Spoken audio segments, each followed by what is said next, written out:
Canon said they will be serious about their full-frame mirrorless offerings, and now we have the EOS R and EOS RP. So are they any good? Overall body shape and materials are solid.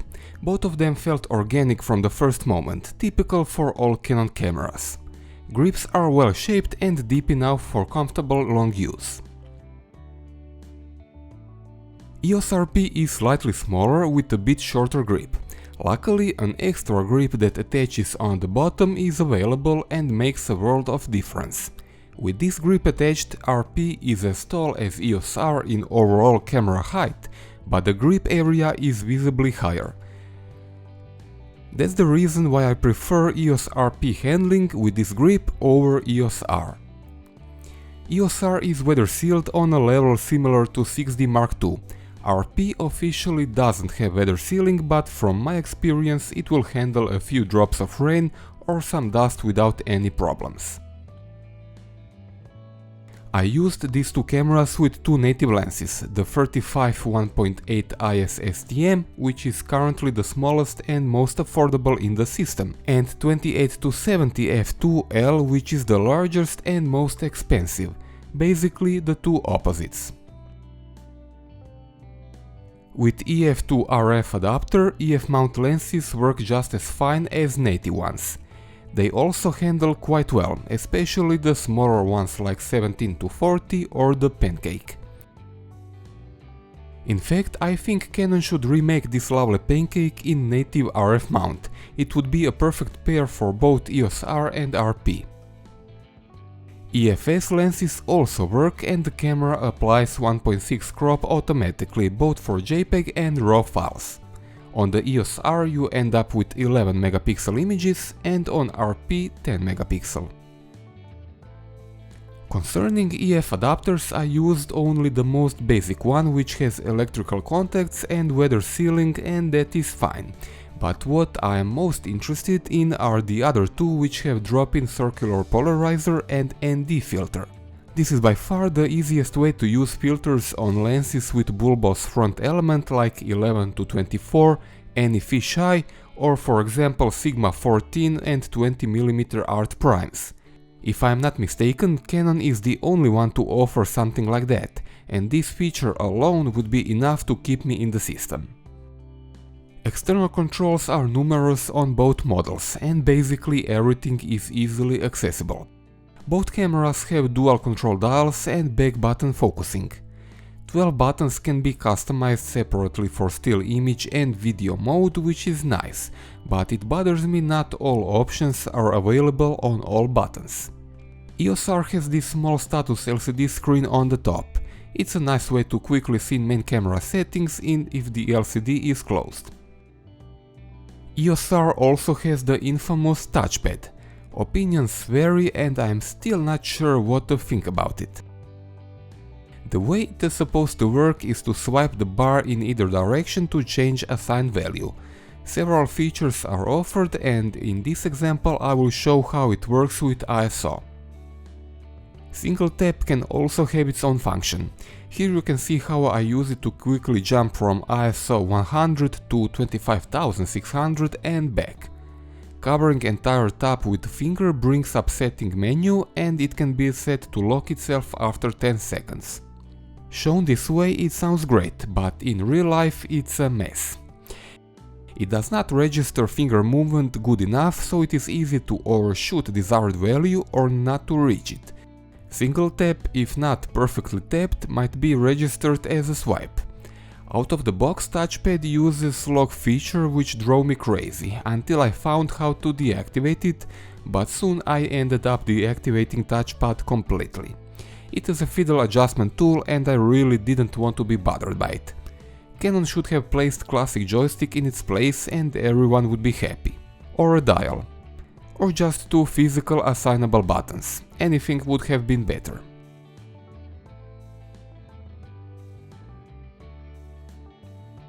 As for image quality, there is not much to complain about. EOS R uses sensor from 5D Mark IV and RP uses the one from 6D Mark II, and image quality is the same like on DSLR brothers. You can expect realistic and pleasant color reproduction and quite capable high ISO performance. RAW files have plenty of headroom for processing. ISO performance is quite good, but nothing revolutionary. You can see them here next to my old 6D, which is still an impressive low-light camera. For my taste, EOS R and RP can be used up to and including ISO 12800 without any worries, even a bit more depending on the scene and how much you're willing to post-process. Okay, it is time for the infamous dynamic range test where I boost exposure by 5 stops. Not something that will or should be done regularly, but can clearly show how well images respond to heavy post-processing if needed. EOS R is clearly the best of the bunch. Please ignore the bending seen in the EOS R image. I shot these samples before the new firmware that completely solved this problem came out. RP is visibly worse, for my taste even slightly behind the 6D. If you look closely you will notice weaker color fidelity. This is in line with my findings when I compared 5D Mark IV, 6D2 and 6D last year.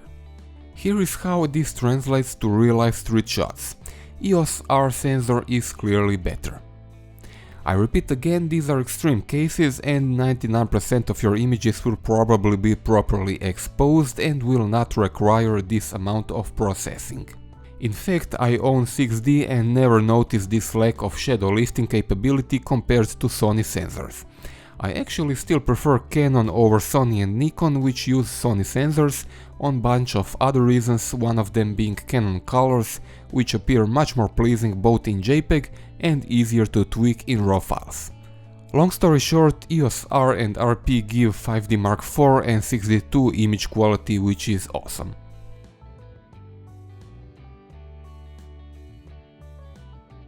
There is none. This is a clear downside since all full-frame competitors offer one.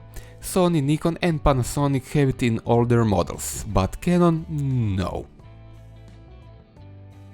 Spot metering is in the center, it is not linked with the focus point.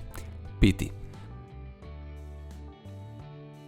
But when in evaluative metering it will shift exposure based on where focus point is, and I still don't know if I like or do not like this feature.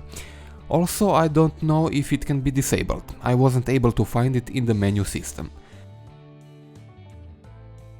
EOS R has shutter speed range from 1/8000th of a second down to 30 seconds. RP tops out at 1/4000th. When used in electronic shutter mode, same range is offered. Mechanical shutter is not allowed on both cameras.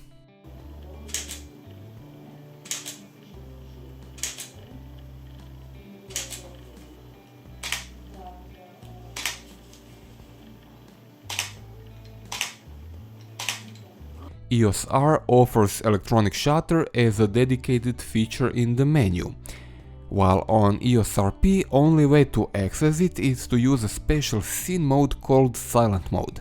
The problem is this way it can be used only with full automatic exposure. It even disables back button focus, so shutter half press must be used. Why on earth did Canon impose this limitation is beyond me. ISO control is identical on both cameras, which in turn is the same compared to latest DSLR models.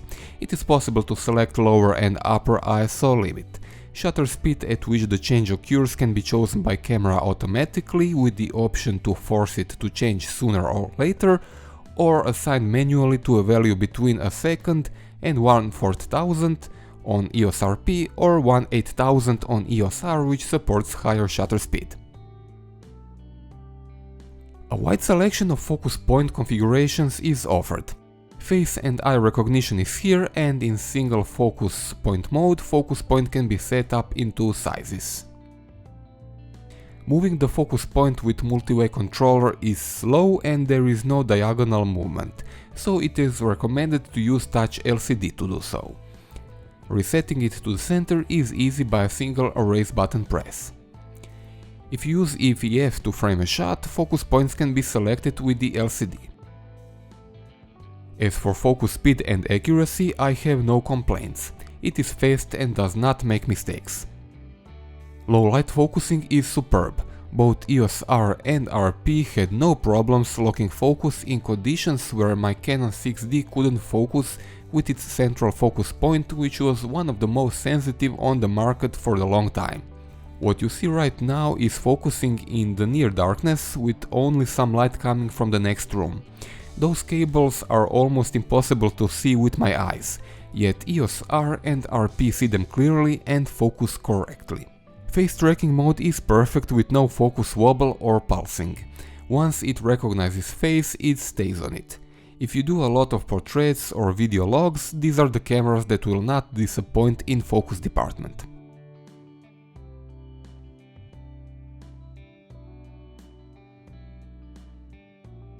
Concerning video recording on these two cameras, my impressions are mixed.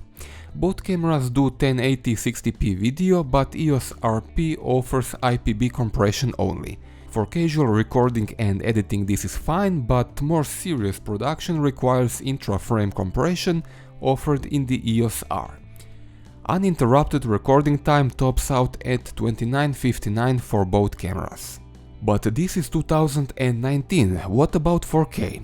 Well, let's start with EOS RP as this one offers worse specifications. 4K is available only at 25p when the camera is set to PAL video mode and 24p only when you switch it to NTSC in the menu system.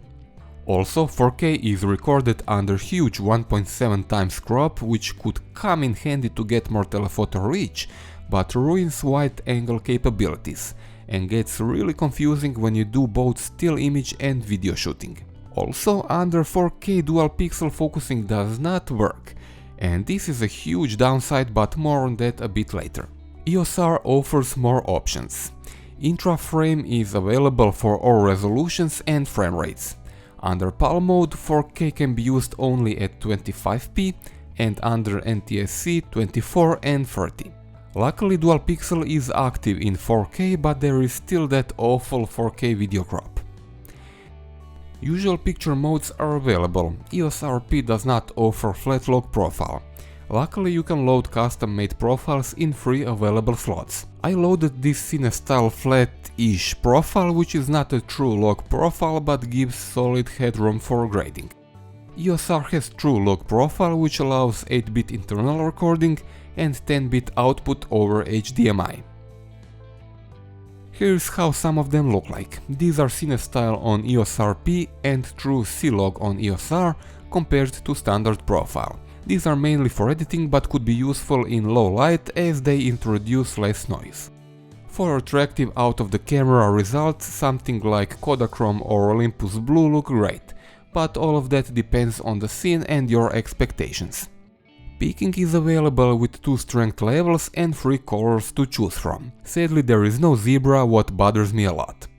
Slow motion is available, but only at 120 fps for NTSC and 100 fps for PAL, and only at 720p resolution. Even worse, this is only for the EOS R. RP does not offer slow motion at all. At least both cameras offer time-lapse feature with final output both in Full HD and 4K. Okay, let's check the video quality. In 4K I honestly don't see a difference. Both look very detailed with lovely colors.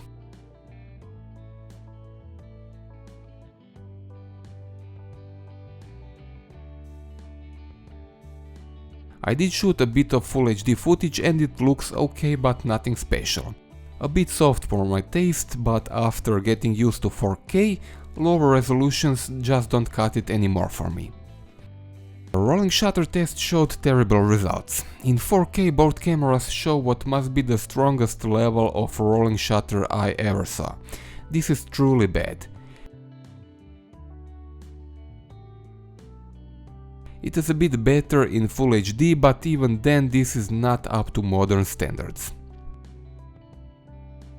ISO test showed noise is basically invisible up to ISO 1600. After that it starts to show, but even at maximum native value of 12800 it is quite usable. This can be tweaked further by using flatter profiles and editing footage. Quite solid results. Dual pixel focusing is superb. I don't think any other manufacturer has focused this reliable and smooth as Canon does, and this is probably the main selling point.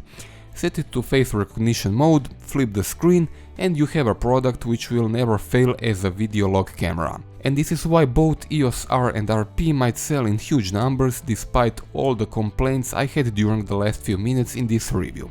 It is simple and it works. But even now there is another but. EOS R has dual pixel in 4K, while EOS RP does not. It uses just ordinary contrast detect focusing, which is crap. Difference is day and night, as you can see right now. Why on earth Canon does this sort of product crippling is beyond me. Both cameras have fully articulated LCD screens but are not the same. EOS R has slightly bigger 3.2 inches LCD with more resolution, 2.1 million dots versus 3 inches LCD and 1 million dots on the cheaper EOS RP. In real life it was hard for me to tell a difference. EOS R looks a bit crisper and more contrasty, but not enough to make this a significant reason to mention it anywhere beside once in this review. Both cameras have touch function which works equally good. It supports multi-touch and is very precise when used with tiny menu items. Touch function works for all the camera features: main and quick menu, playback scroll and magnification, focus point selection, and is possible to enable touch shutter. The only reason why I'm mentioning something as obvious as this is because, for example, Sony Alpha 7 and Alpha 9 don't offer full touchscreen integration. Electronic viewfinders also are not the same. The one on EOS R is a bit bigger and has more resolution, 3.6 million dots. It is nicer to use and it looks more detailed and larger. I especially like how the shooting setting information rotates when I rotate entire camera to vertical position. The EOS RP has a bit lower resolution, but in real life I don't have major complaints. 2.3 million dots is enough to start with. Transition speed from LCD to EVF and the other way around is solid but not class leading on both cameras. It takes under a second and that should be enough for most users. I saw faster transition only on Panasonic and Olympus models. I do have a small complaint and it concerns rubber eyepieces. They cannot be removed on any of these two cameras and this is bad for anyone wearing glasses. Startup time is around 1 second for both cameras and this is fine by me. Overall operation speed is also good. Menus appear instantaneously and playback is snappy. EOS R uses omnipresent LPE6 battery which is shared with many Canon DSLR models like 5D, 6D, 7D and many others. This way, if you already have any of these batteries, you can keep using them in the EOS R. It provides around 450 to 500 shots on a single charge, which is perfectly fine. External battery charger is bundled with the camera. EOS RP uses a smaller LPE17 battery. This one has no percentage status info like LPE6 on EOS R and lasts only around 200 shots, what is way below expectations for a modern mirrorless camera. Officially both cameras support USB charging of the battery in the camera. When plugged into some of my home chargers, there was no response whatsoever both from EOS R and RP. I am not exactly sure why that is, but according to information from other users, you need to buy a dedicated Canon charger, which of course is expensive. The whole idea of USB charging is to be able to charge any device over any charger, being it smartphone, tablet, camera or whatever. Canon managed to ruin this concept. Great job. Both cameras use usual SD memory cards and support fastest UHS 2 standard. And yes, only one memory card slot is present. Take it or leave it. Both cameras have identical set of connectors: USB Type-C, HDMI output, 3.5mm microphone input and monitoring headphones output, and wired remote control input. Still, EOS R's USB-C offers faster 3.1 speed, while EOS RP only has USB 2.0. Both quick and main menu systems are identical to that found on DSLR models. That means visually pleasant, color-coded and easy to navigate. Canon menus are perfect, there is no need to change anything here. Okay, it's time to sum it up. If you saw my entire review, you heard a lot of complaining. Some of it is justified, while other actually does not matter in real-life use. The thing is, most of us who are longer in this hobby expected Canon to make a killer pro-level mirrorless camera. But Canon decided to start with medium-range EOS R and entry-level RP. As such, these cameras do not have some advanced features, but still are very capable devices. EOS R is obviously better one and it can be regarded as a 5D Mark IV Mini. Image quality is the same as 5D, battery life is great, it has excellent high-resolution LCD and EVF, and is easy to use just as any other Canon.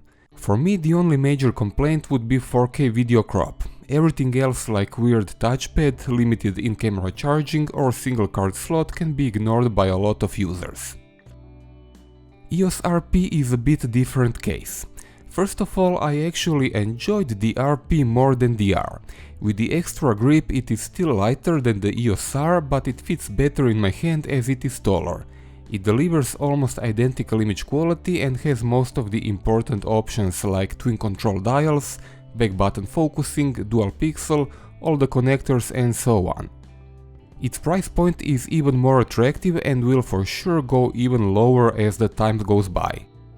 It reminds me a lot of my 6D, which also got a lot of criticism when it was announced, but turned out to be a success. After all, I have one for 5 years and do not plan to get rid of it in the near future. The thing is, to differentiate EOS RP from EOS R, Canon removed a lot of stuff, some of it being too much for my taste. Most important, removal of dual pixel in 4K video is just plain asshole design. In the time when YouTube and video recording are a major selling point, stuff like this should not happen. There's also a lot of other stuff missing on this camera, but for anyone upgrading from Rebel series or a smartphone, this camera with its full frame sensor will be a revelation. It is easy to use, small, with great ergonomics and delivers really good image quality. One of the appeals of Canon is the lens system. A unique 28-70 f2 is a gem. There are some rumored lenses that, if true, could make people flock to Canon. For me, EF adapter that takes ND and polarizing filters is a game changer, as it allows using them on lenses that don't normally accept filters. And of course, there are millions of great EF lenses from the last 30 years on the second-hand market to choose from. Anyway, be sure to take a good look at the pros and cons I listed here.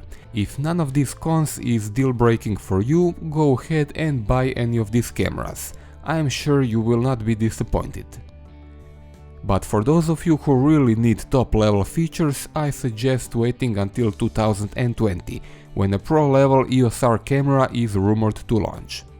That's it for this review. If you have a question, feel free to ask me in the comment section below, and thanks for watching.